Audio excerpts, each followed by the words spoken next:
All right. Good morning. Good morning. Good morning. Good morning.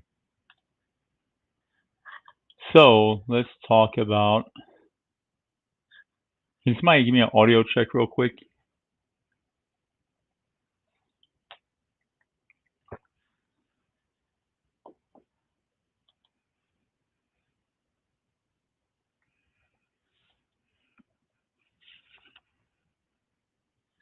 Can anybody hear me? Hello?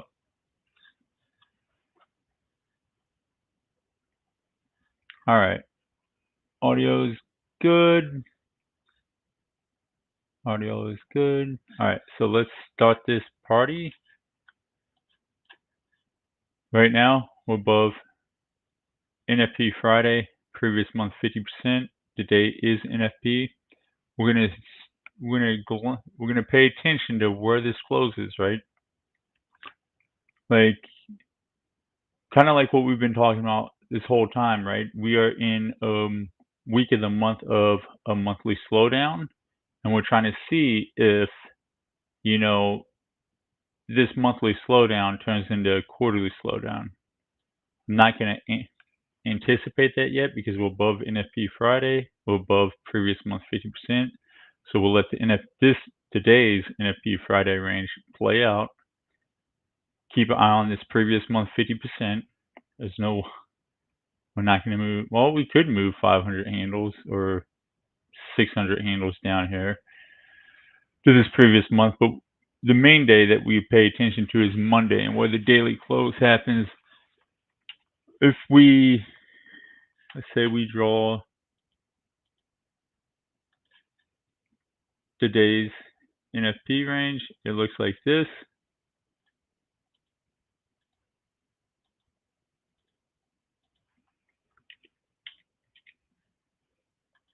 Right? That's the range of today's NFP, right?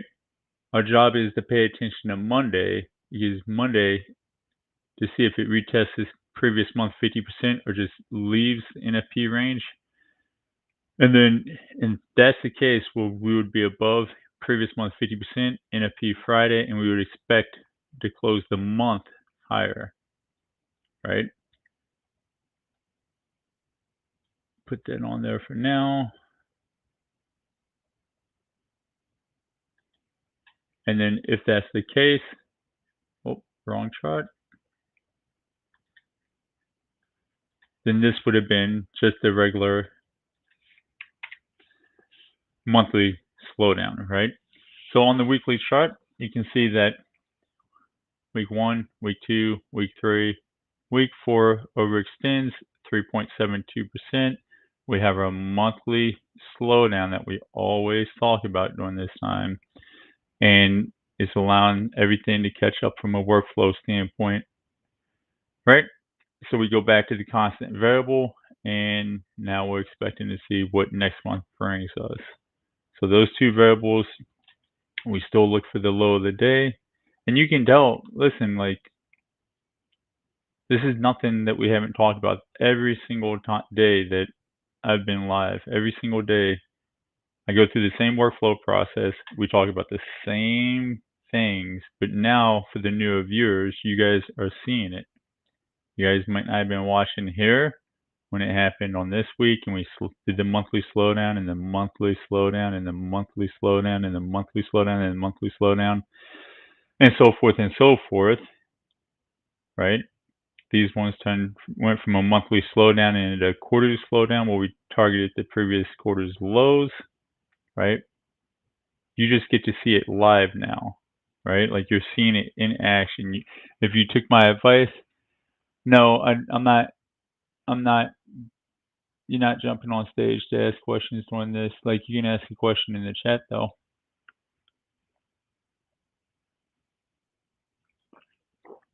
If you were listening to the news, like I told you, this whole last week it's been nothing but doom and gloom, and Bloomberg's been saying the world is ending, and CNBC said World War III is coming out, but at the end of the day, price isn't confirming any of that. The price is saying, it's the regular, healthy monthly pullback that we deal with, right?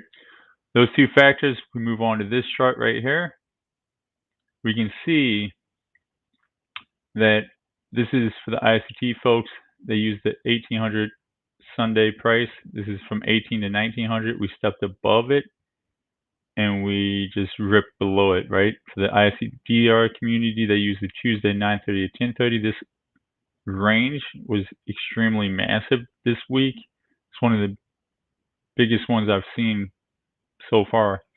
All right, and we're kind of stuck in that range, which we expected that because, like I said, we're in the economic regiment in the business cycle where jobs data is important, right? So we're looking for lows of the days between low of the day between 5 o'clock and 11 o'clock, and we have right now we have the high of the week being on Monday at 2200, right? All right, moving on. Let's put stats on. Let's put the probabilities on our charts.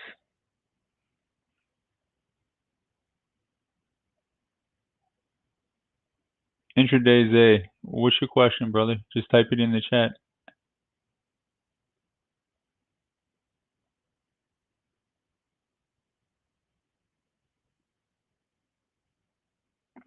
I guess he doesn't have a question.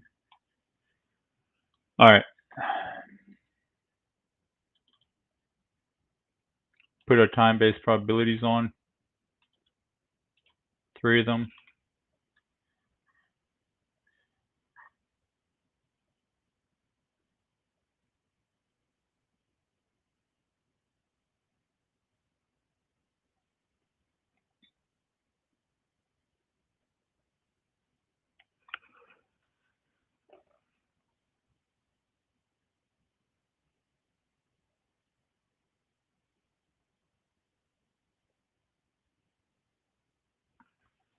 I'll have to answer that in a minute. Mr. 15 pips. All right. Put in Globex on. Put in midnight on. And put in settlement on. Right? Now let's put that on our charts and talk through it, right? So midnight has the highest probability of being retraced to between 8 and 9 o'clock, right? We're looking for the 65%. Oh, I'm on RTH. Let me change that. So midnight has the highest probability of being retraced to between 8 and 9 o'clock. Out of the 8 o'clock to the 12 o'clock, we're measuring it. But specifically the hour 8 to 9, that's when the midnight has been hit the most. Now we're going to put the settlement on. Settlement has the highest probability of being hit between 9:30 and 10:30.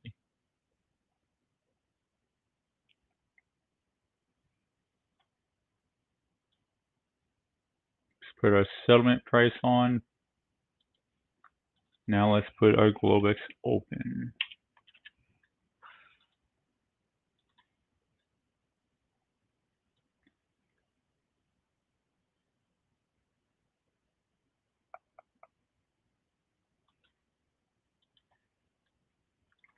All right, so now the next step, first and foremost, generated market ideas, market information, right? The only information we have is that we're stuck on previous day's midpoint, right? And we're just back and forth, back and forth, back and forth, right? So previous day midpoint is the mean right now that we're going away from and bringing back towards, right?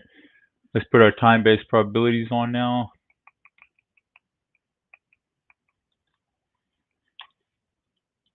Or not our time, we already put our time-based. Let's put our structure-based, sorry guys. And gals. All right, so 15-minute chart. 2215 has an 89%.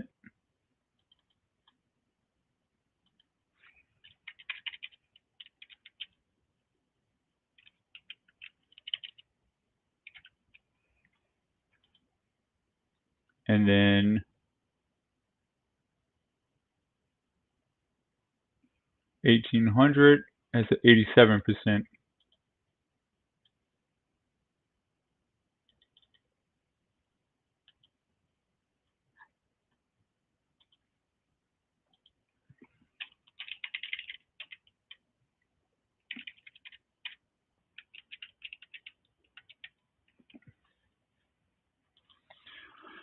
All right, so now we're going to move on to our projection-based probabilities.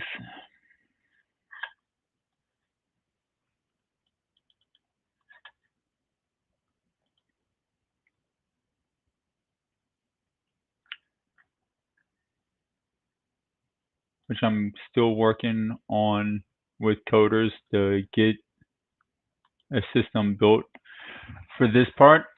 And we're still collecting data on what time frames we actually want to use for this part. It should be done in the next 2 months. All right, so with this one, we're looking at what did Asia do, what did London do, and it gives us the probabilities of what New York's going to do, right? So Asia, go to 5 minutes. Asia, because of this wick, it went short outside of the range, the 1930 to 2030 range, and then went long. So that's what the market has done so far. We're going to put that part in. We can't breach the Asia mid. So if we put the OU line for Asia, right, we did not breach it. We came to the tick and touched it.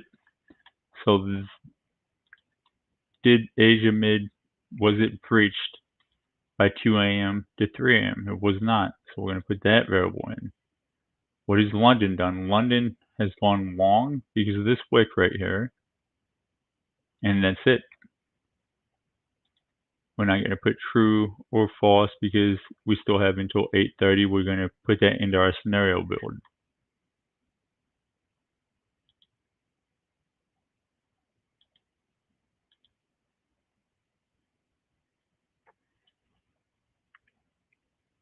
All right.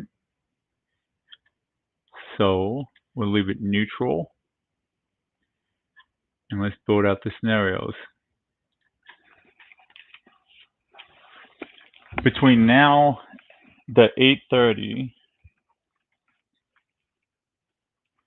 because we already know that NFP Friday is the day, and that's going to, because like I've said before in the past, there's different news, red folder events that matter because where we are in the economic regiment or the business cycle. Right now, jobs is the main focus, right? Jobs and literally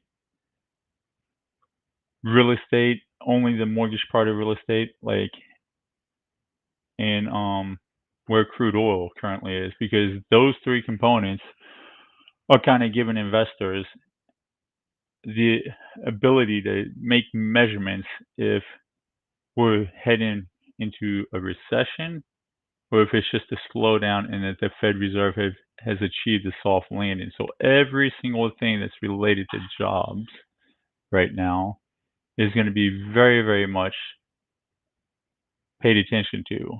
And you're going to get overreactions and overpricings for that because that's just how it goes. All right, so let's build the scenarios.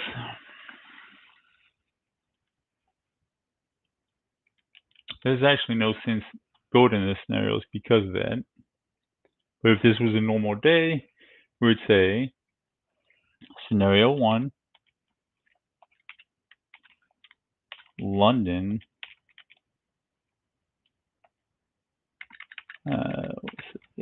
cannot breach the London low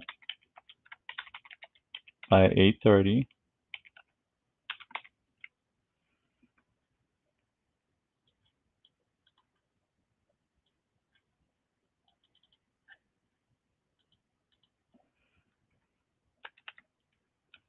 which would lead to 9:30 to 10:30. Would it be above London's low, which has 35, 10,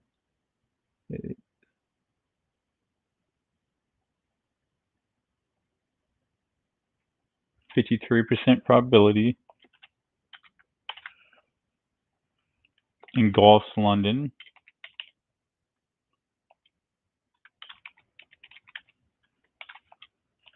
which has a 25%, below London's high,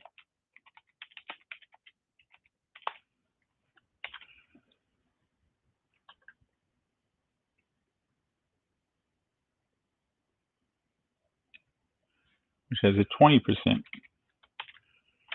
All right, scenario 2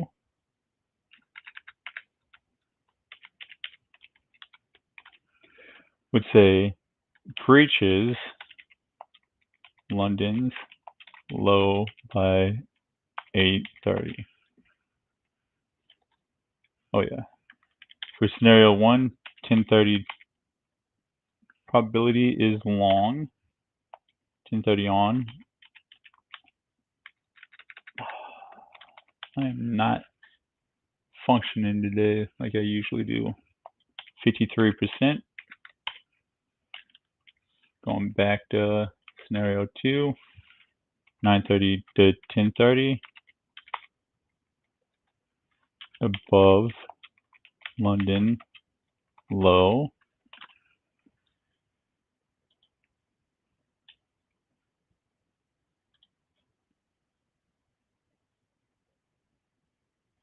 Which has only happened 33 other times with the scenarios that you see on the charts.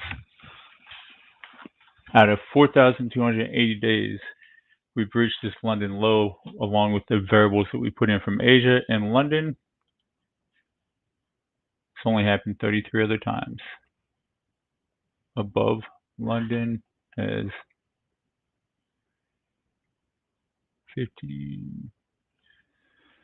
30% engulfs London, 33, and then below London's high, 24, 33. Holy shit, that's cool. Being the fact that, and then the 10:30 on has a long of 63. Oh, 67. My bad. All right, so let's talk about this because we know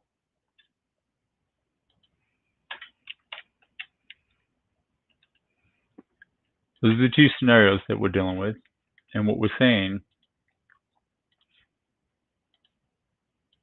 Let's say that this is the 9:30 to 10:30, right?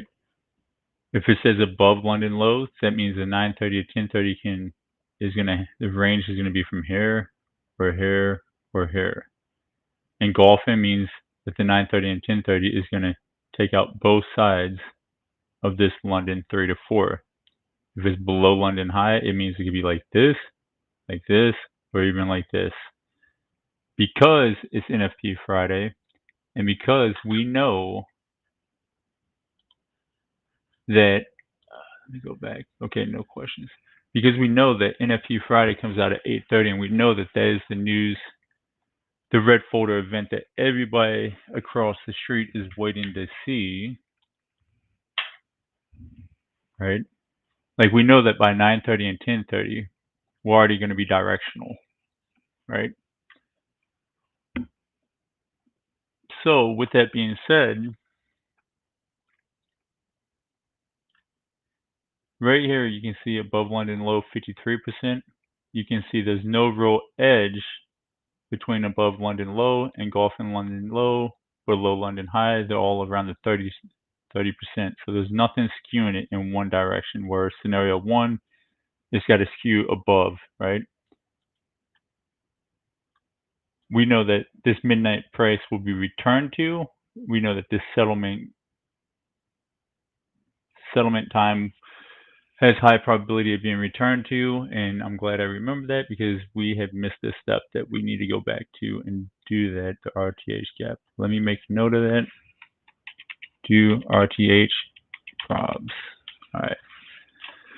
So we're going to say, because we already know that this is the day, NFP Friday is usually the day where we have the highest probability of taking out previous day's lows and previous day's highs. This is the day where we can, take out both sides of this structure-based probabilities, which over time has a 37% probability of taking out both sides, right, over the last 4,000 days. But we can anticipate this is the day where we gap up and do not return to that RTH gap. And if you don't believe me, go look up the probabilities of it, right? So we're going to say that we're going to lean on the above London low, right? For 8:30, because it's a news event that matters, I believe that this will be a one-directional move, right? But I won't even be trading at that time unless the midnight snap puts me in a trade, and then I'll be trading that midnight snap, which is fine, because that midnight snap has been back tested through every NFP, every news catalyst, everything, and that's designed to either take a win or a loss, regardless of the news catalyst. It's already accounted for, right? So we're going to do like we usually do, and we're going to stick with the highest probability, and we're going to go above London low, right? We're going to say that if the low is in, we'll be around this settlement 66% probability. We're going to be paying attention to, can price continue to step down and take out structure stat 2, right?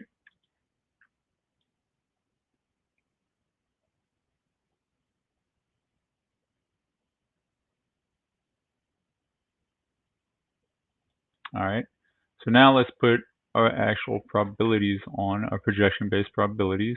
Let's remove that, which are incorporating the variables that Asia stepped outside to the downside of its range and went long. That Asia could not breach the midpoint between 2 and 3, and that London has already gone long and is staying long. Now we're going to put the VET on. First thing we look at is the average weekly range, right? We can see that we put in 54% of the average weekly range, right? So out of the last 8 weeks, right, 936, right, we have put 54% of that in by fulfilling 513. If we want to get jazzy with it, we can put in 16 to kind of smooth it out, and I broke it. That's cool. I didn't know I could break it. Yay. So 7 would be 8 for this month. Last month, it's 947. Anyway, we won't get into that because I'll just confuse you guys. All right, and we can see that we've already put in 50% of the average daily range. We see that the average daily range over the last 10 days was 273, right? We already knew that because we already knew that we were going into the monthly slowdown, right? Where we were going to have low ranging days that was slowing down, because this week 4 we overextended on the weekly chart by 3.72%, and so we were anticipating all this anyway, right? So today's the day where we expect to meet that 100% of the average daily range, right? So now we're going to start putting our probabilities in.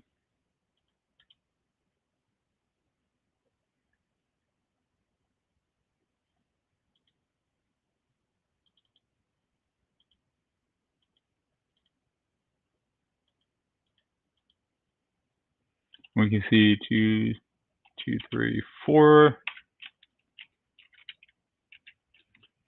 That has, wait a minute, let me change the vet to Thursday. All right, now we've got it. Let's change the actual number. So this is 20,098, and this has an 80% probability of being a hit.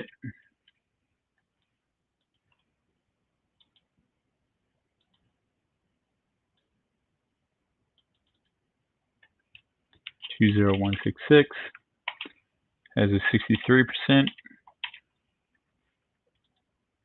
and this is all because Asia had a smaller range than normal. So let's actually just continue putting these in.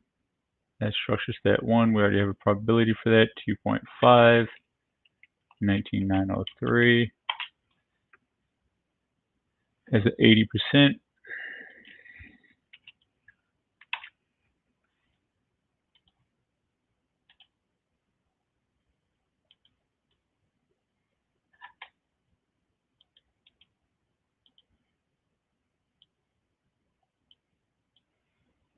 -5, 19,849 is a 54%.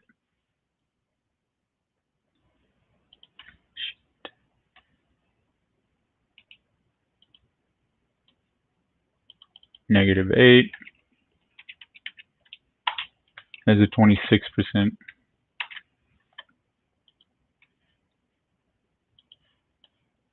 Right? So we know that looking at this, let's put our London OU line in. Right there. We're above the London OU line, so we are anticipating that we go higher to these higher levels. We don't see enough death and destruction, instant recovery for the low of the day yet. So we can't, I mean, we've seen it plenty of times where this Asia Open was the low of the day, right? So we can't anticipate this being the low of the day, but we're still preparing for a low of the day scenario where we come out and we take out all of these probabilities, these 80 and 90 and 70% probabilities to finish the day higher, right? Right now we're heading to structure stat 1. All right, so let's put the vet back on and do our distros.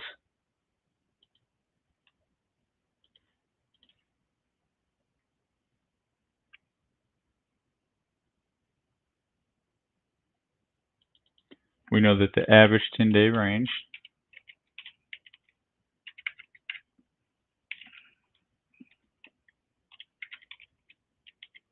is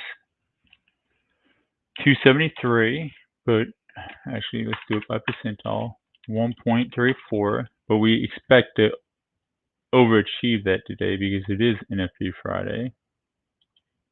We see that the 4 to 8 on a Friday, the last 15 Fridays, was 0.41.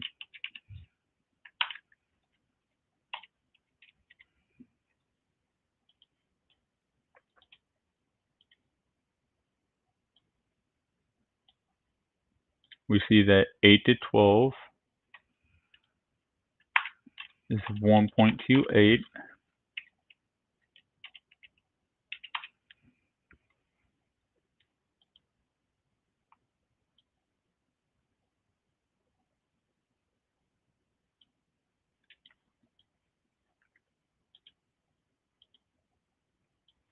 And we see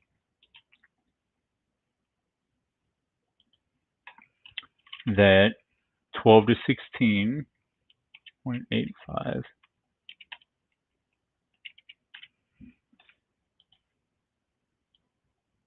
To put in the weekly close price. So these are our distros that we're seeing. We know that this lower average 10-day range was a result of what we saw on the weekly pricing, right? So we already talked about this, but we overextended, and damn it, we overextended by 3.72 for the month, and we went into the fourth week of the month, and we expect a slowdown and a retracement, and it's just a monthly pullback. So we understand why this is so small, right?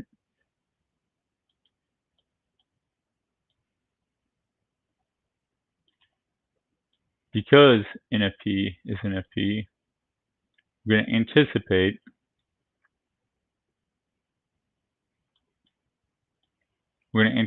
that it gets extended out, like that we go over the 100% mark of the average 10-day range.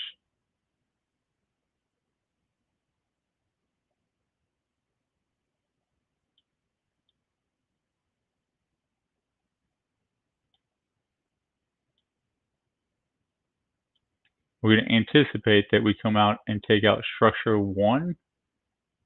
stat 1, which has an 89% probability, and possibly the first projection-based probability of 80% between now and 8 o'clock, right? We're going to expect,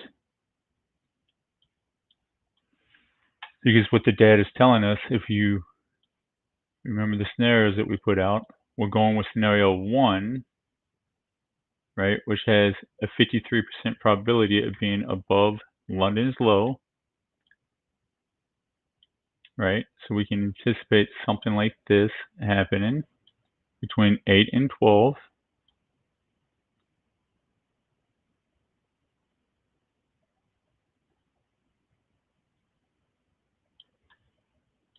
And then 12 to 1600 will be up and higher, right? And then that would give us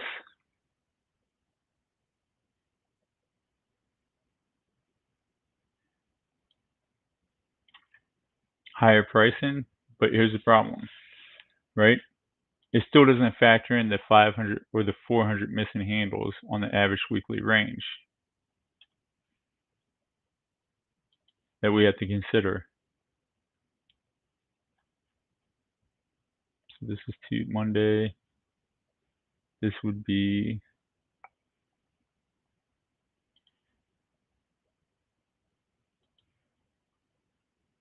$70 handles.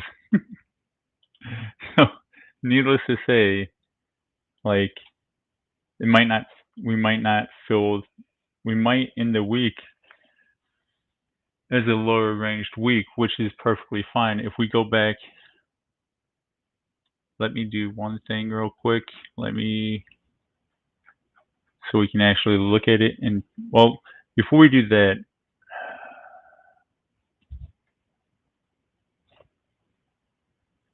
we need to put probabilities on this, right? So we're going to try to put a probability on this high right here from Tuesday. So we're going to go to the vet. We're going to turn half this shit off. Let's turn off distribution range.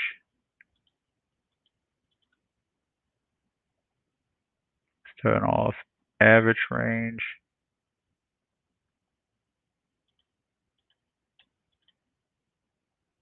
Let's hide drawings, right? And we're going to try to target these relative equal highs right here, and we're going to put a probability on them.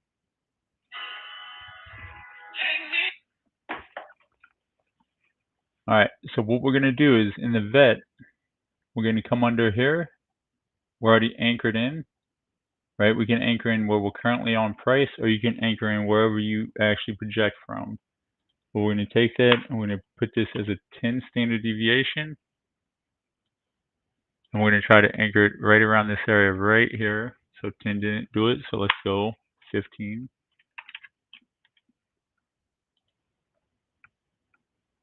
Let's bring it down, 14.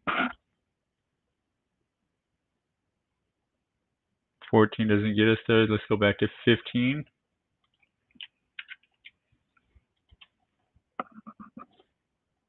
That gets us to this high. Let's go 15.1. You get to the other high.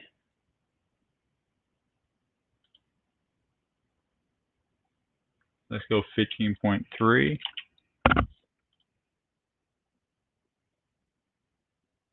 All right, and that's there. So there's a 26% probability that we come up and touch Tuesday's highs.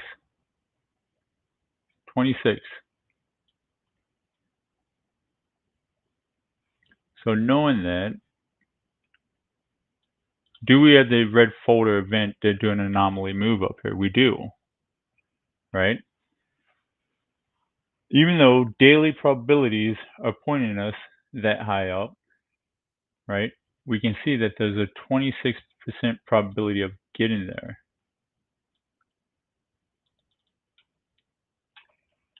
20333. So as we do scenario building, now looking at the two scenarios, right? We look at scenario 2 where we breach and engulf and we head lower, the lower probabilities. How would that look, right?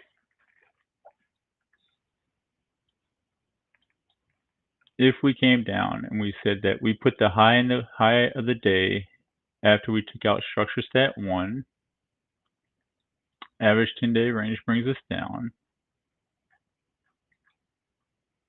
right?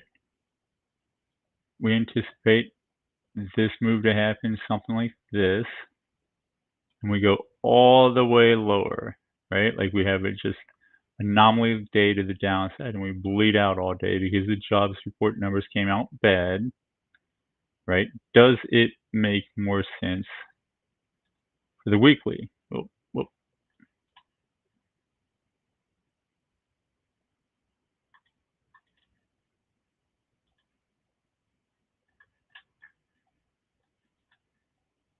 Okay, we still haven't touched that.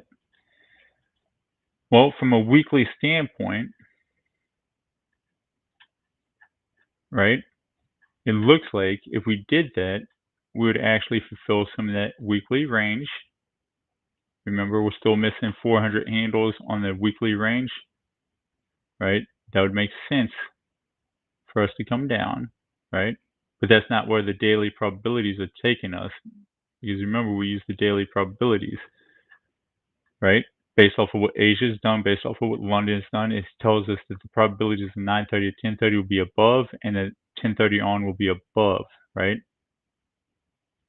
And this is where we have to understand that this will more than likely completely shift, right? Because of the economic regiment we're in and the business cycle we're in, right? We're in a part of the business cycle and the economic regiment where there's a lot of uncertainty in the market and everybody's spooked and everybody's trying to figure out, are we going into a recession? Are we going into a slowdown? Blasey, blasey, blasey, right? So the best thing to do in this kind of scenario is to wait for the 9:30. And then, like I told you guys before, right? If your 9:30 is happening, you're drawing it out on the 5-minute, the range just like this, just like this, just like this, and you're basing your direction off the 9:30 midline, right? So I use two things as 9:30 and 10:30 is developing to see a shift, right? That midline of the range as it's developing, and then the 9:30 price itself, right? So we're gonna leave this on here just like this, and I need to put on the average 10-day 9:30 to 10:30 range is 171. So let's go on and do that.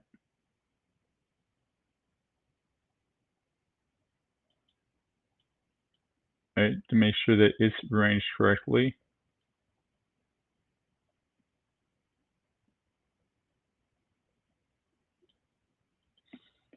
All right, and then let's do the RTH probabilities, and then we're going to move on to our back testing session. Okay, so we're going to go to we're going to draw a fib at settlement, which is right here. And we're going to go where price currently is, which we do expect, and then we're going to change for this to be a lot bigger by the time we get to 9:30, and my fib disappeared.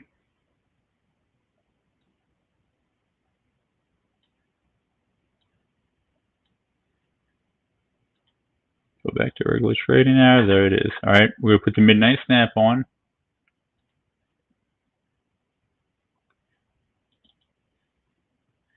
Nope. All right. Right now, we're going to see what the 25% probability is of 25% of that regular trading hour gap. And this will change based off of where price goes. So right now, we're currently right here around this area. This green line would be 25%. And we know that on a Friday, it has a 73% probability of returning to at least the 25%.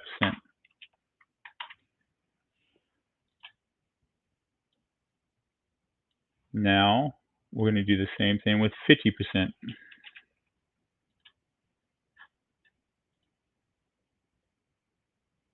And we can see it has, on a Friday, 68% probability of going to at least the 50%.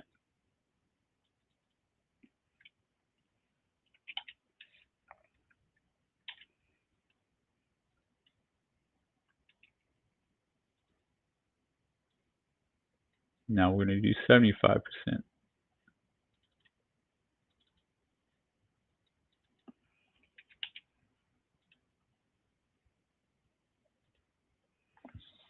Let it load up, and we can see there's a 57% probability of returning to 75% of settlement.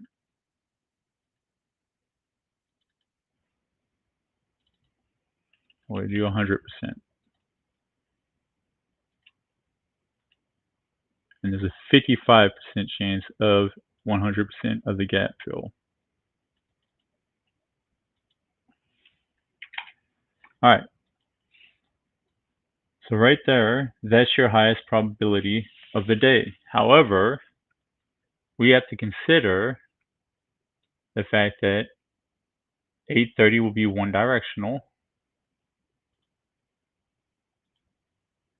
It'll be one directional, and by the time 9:30 happens, it's really important to pay attention to what that 9:30 price is and draw out the range of 9:30 to 10:30 and pay attention to, do we breach that midpoint? Now we're going to go into another exercise, one that is important for you as the viewer to see.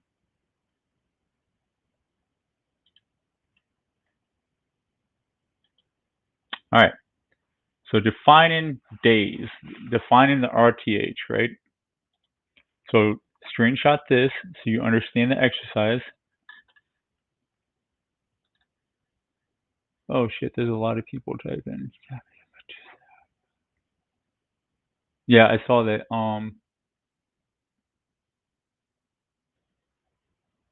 Sapphire Trade, I've seen that.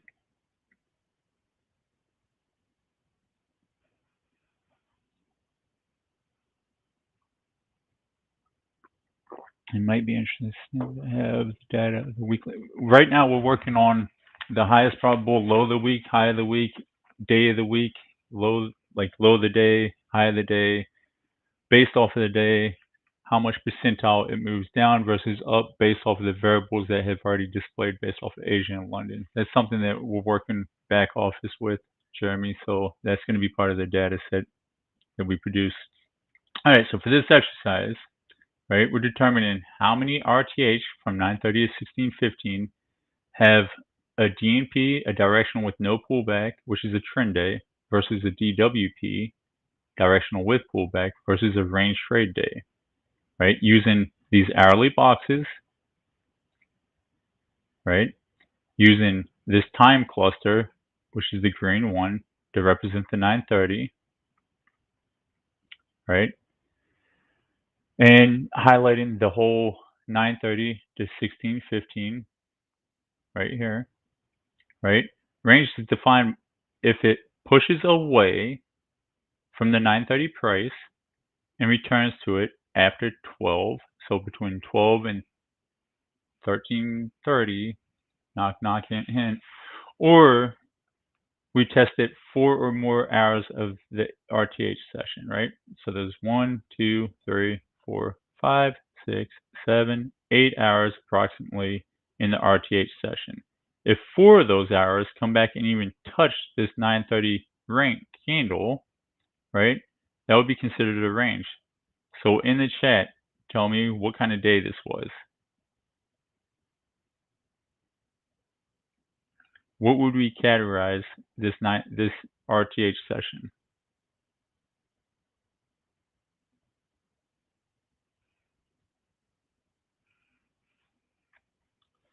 Yep, plenty of coffee to drink, waiting for your response.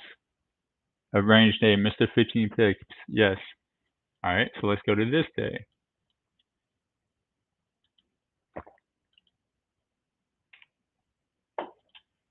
We're going to have to rewind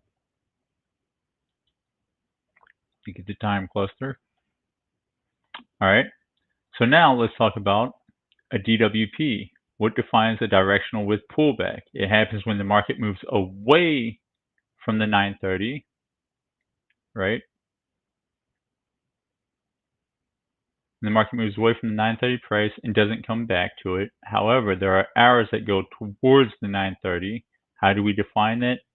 This time, we moved above the 930 price, and does the hourlies take out previous hour lows, right?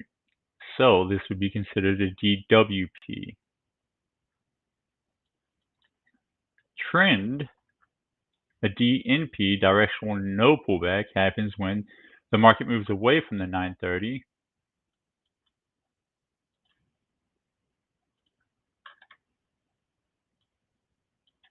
right? It moves away from 930, but does not have any arrows taking out the hourly highs, lows in the direction of 930, or 6 or more candles can't take out the low or the high. So, would you cat if this would be considered a DWP? This would be considered a range. Let's find a trend day. Trend, DWP, DWP, range. All right, let's see. A lot of ranges in DWPs. All right, when we get to a trend day, we'll talk about it.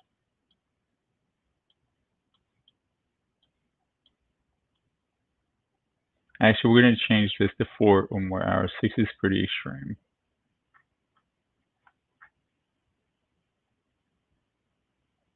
No, 6 is fine. That definitely represents.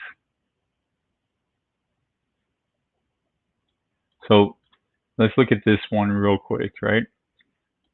So this almost met the criteria of a trend, right? This is 930 price at the top, which I don't think the time cluster will pull.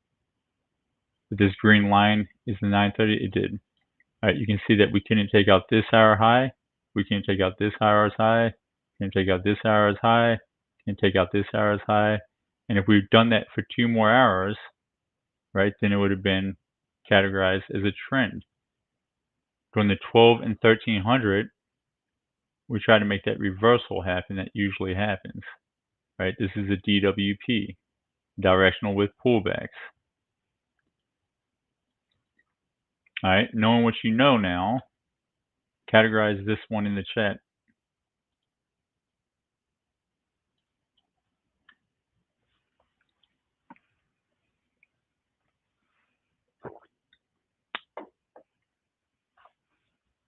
I'm going to keep making you guys do this exercise until you truly understand the reversal points of the day, approximately times that they happen, and how to build realistic expectations on the market condition you're currently in, and understand how to build a risk profile around and trade those market conditions.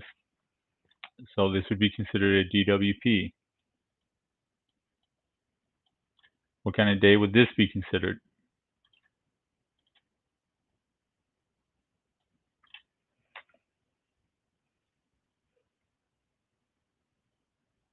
Mr. 15 pips, you're right. You're Johnny on the spot. Good job. It's a range day.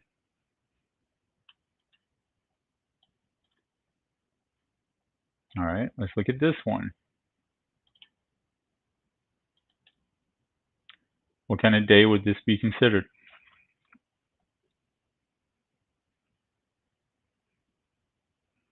Based off of the defining factors I gave you of range versus DWP versus DNP.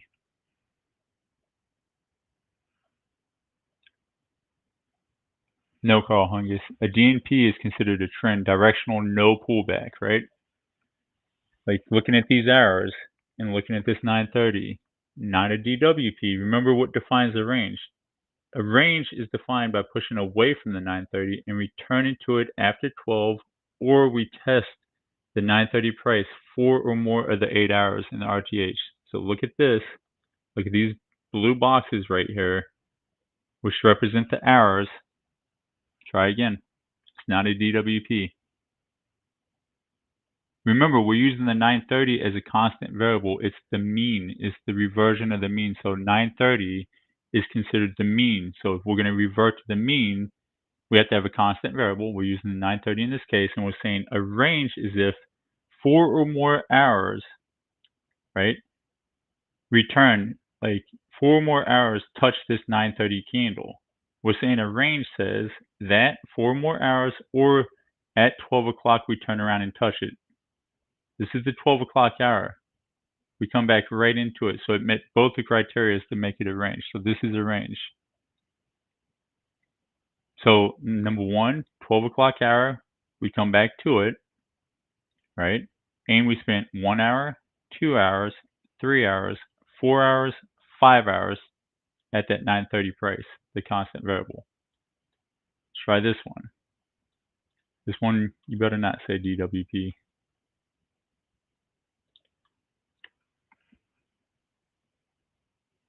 Which one's this?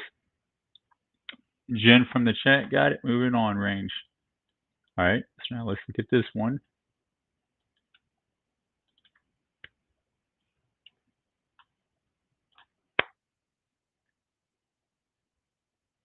We spent 1, 2, 3, 4 hours touching it. This is the 930 price. 1, this box touched it for this hour. This box touched it for this hour. This box swiped through it, and this box touched it for this hour. So this is a range, right?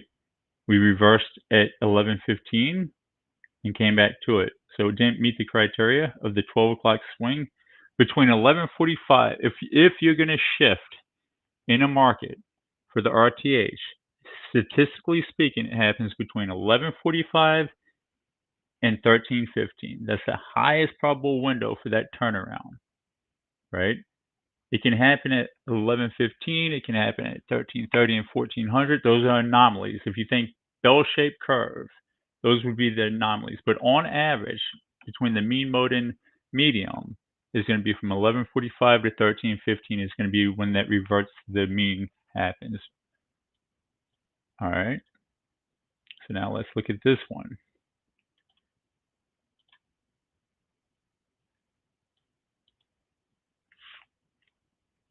Right.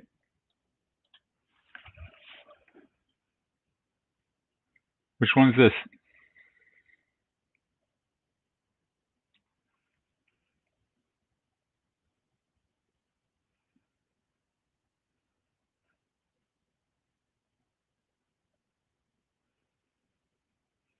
What kind of day is this? Is this a DWP or a range?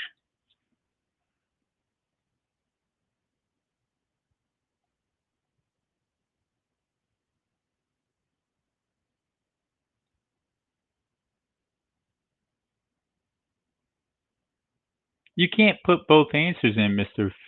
15 pips. You can't say range and I see DWP. Yeah, you can see DWP all day long, but is it a DWP? By the way, we're categorizing it. 1, 2, 3, 4. Turned at 1300, but it still turned and went straight to 1930. This is a reversion to the mean kind of day. This is a range day. Did we end where we started? Yes, we did. DWPs are pretty obvious. I'll show you a couple of DWPs. This is a range day. right? There we go. Now we've got one that you should be able to get the right answer on, Mr. 15 pips. All right. So do you see how DWP is the only thing that separates the DWP from a range usually is you spend 1 to 2 hours directional. And then usually, and you notice this as you do this, oh, that was an earlier text? Okay. So this is a DWP, right? What you'll realize is a DWP spends 1 to 2 hours in a direction and then ranges, right? And you notice this a lot. If we can't turn around and make it back to the 9:30, we spend the rest of the afternoon session ranging. What can we do? We can use these hourly midpoints and just trade back and forth within that range.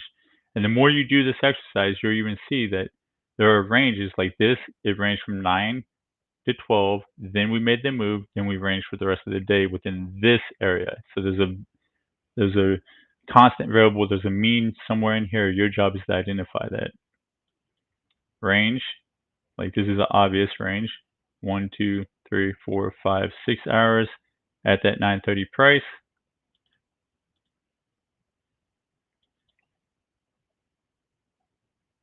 Oh, this is dumb. All right, I'm going to go to the 5-minute. We're going to do the same exercise.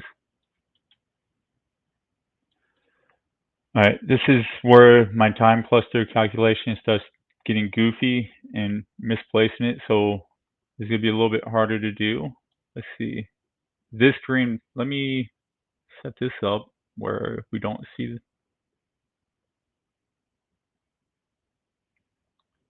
open.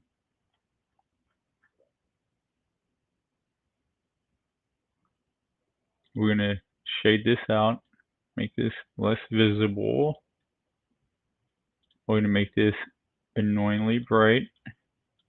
And I'm going to shade this close out, just like that.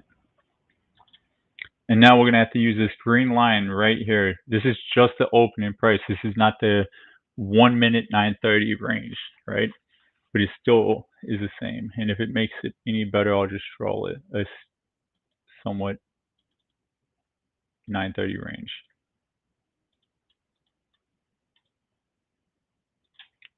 There. Let's make this brighter for you guys to see it. All right, so this is an obvious range. Reversal happened at 10:45 approximately.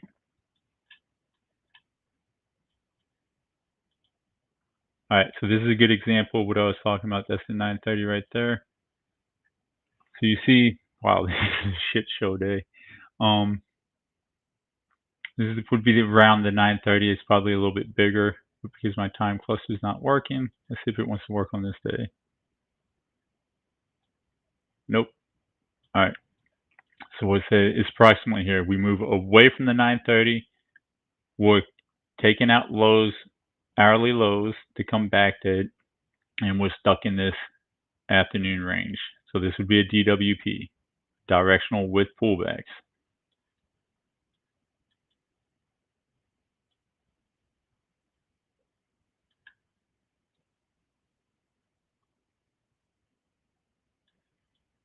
All right. This is a directional with pullback, right? We go up, and this is what I'm talking about, guys and gals, right? We spend like an hour moving in that direction, and then we sit there in range for the rest of the day. All right, we're going to stop dragging that across. We're just going to use the green line.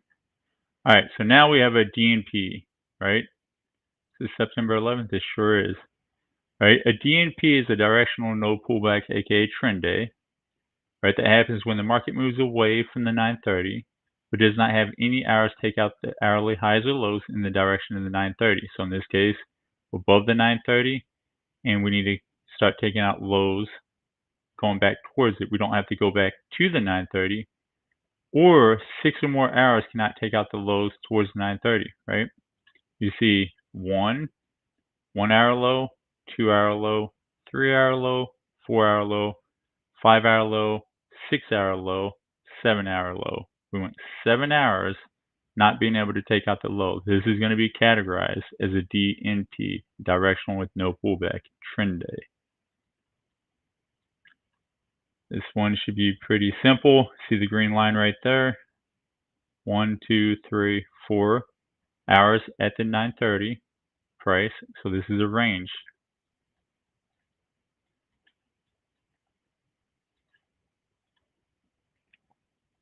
All right, every single hour besides the last hour of the day, touch that 930 price, range. All right, here's a good one. Is this a DNP or a DWP?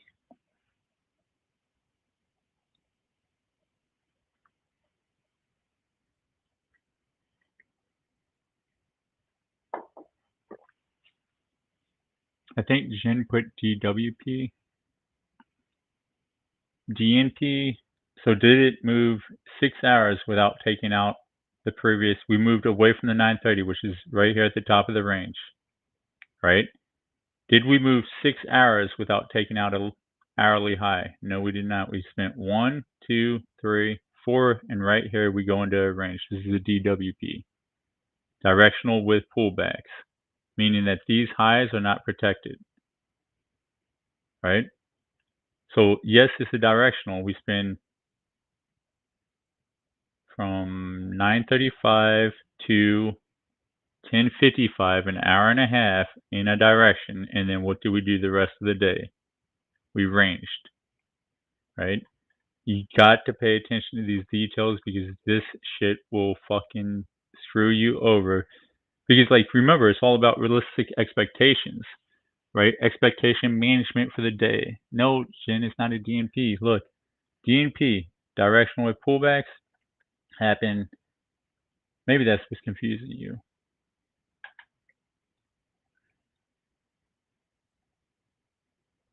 But so a DNP, either all 8 hours are going in a directional range, or we're spending 6 or more hours going in a directional range, meaning in this case, we're not taking out hourly highs, right? We didn't go 6 hours not taking out hourly highs. We took out an hourly high right here, because this is the previous hour high, right here, this box.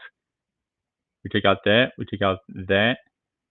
So you got to think of where your stop placement is going to be. Where can you define that risk if you're taking shorts in this scenario, right? Majority of the time, like, and the reason I'm using the hourly highs, because yeah, a lot of you guys are structure-based traders. A lot of you guys are structure-based traders, right? Meaning that you're placing your stops above structure, right? We're using these hourly highs because that will encompass most of the intraday trading stops. So right here, if you're short and you're trailing your stop, previous hour midpoint or the previous hour highs, you just got stopped out. You just got stopped out. And yes, you'd be happy getting stopped out right here, but you've got to be able to identify like these kind of market conditions. And then what do we do for the rest of the day? Do we trend? No, we spend 1, 2, 3, 4, 5 of the hours ranging out of the 8 hours. We only spent an hour and a half of this day trending. But you know what that did to you psychologically? I said, I want to be a trend-based trader for the rest of the day.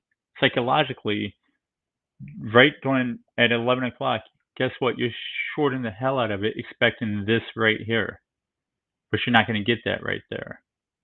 You're going to get this right here for the rest of the day, and you're going to get all nice and worked up, and you're going to get just like your expectation management got thrown off because of an hour and a half of an 8-hour cycle. Because you saw this juicy sell.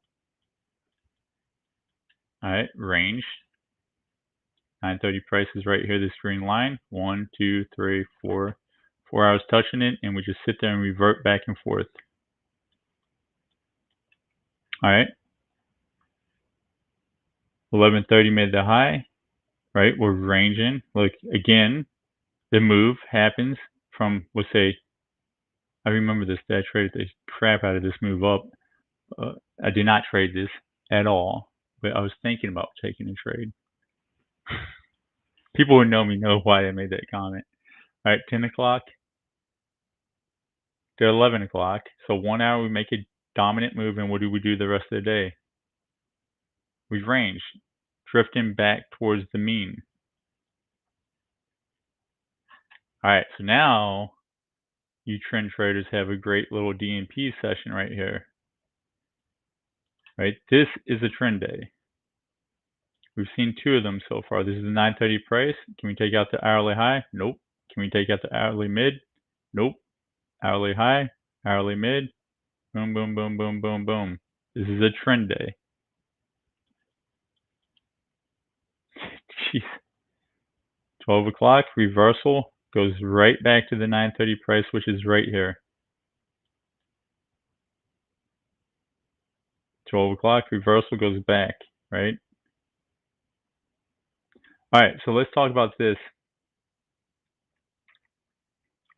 Right, so we sit there and we range for 1, 2, 3, 4, 5 hours. We have the hour that actually makes the move, right? Reverting us back to this 930 price, but we don't spin 4 hours, and the 12 o'clock didn't make the reversal. It was actually the 1050. The 12 o'clock retested that high. We missed it by 2 ticks, and then we moved back to the 930. I personally consider this a reversion to the mean day. Why? So if we draw this out,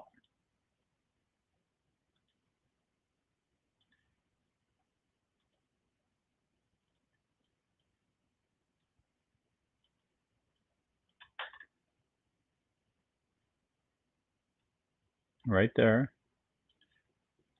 and we put the mean right there, which, yeah, is somewhere right here, right? We can see that we moved away to come back, right? Remember this chart right here,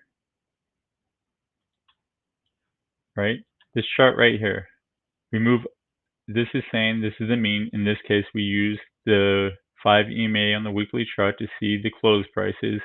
We move away, we move away, we move away, we move away, we move away, the return, right? So that distance in between is a measured variance, right? And if you know anything about options, that's the variance is the predictable factor that you can project and predict. Jim Simon spent a lifetime making billions of dollars measuring variances and harvesting risk premium off of that predictable value variance, right? Like, you're just thinking the same thing from intraday, right? So when we look at this variance, and this will be on the data set once we're done with it, right? That variance of moving above the return back to the mean right here is a measured predictable move, right? This is a revert back to the mean because we fulfilled the variance, right? And then we moved back. And I won't go too much into the variance because I know 90% of people hate statistics. So, all right, this is a good one. What is this? This is your 930 price right here. And then I'm going to have to jump after this.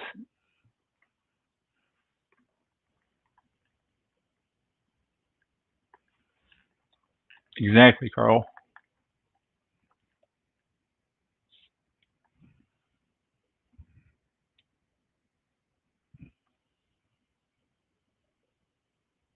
DWP, yes.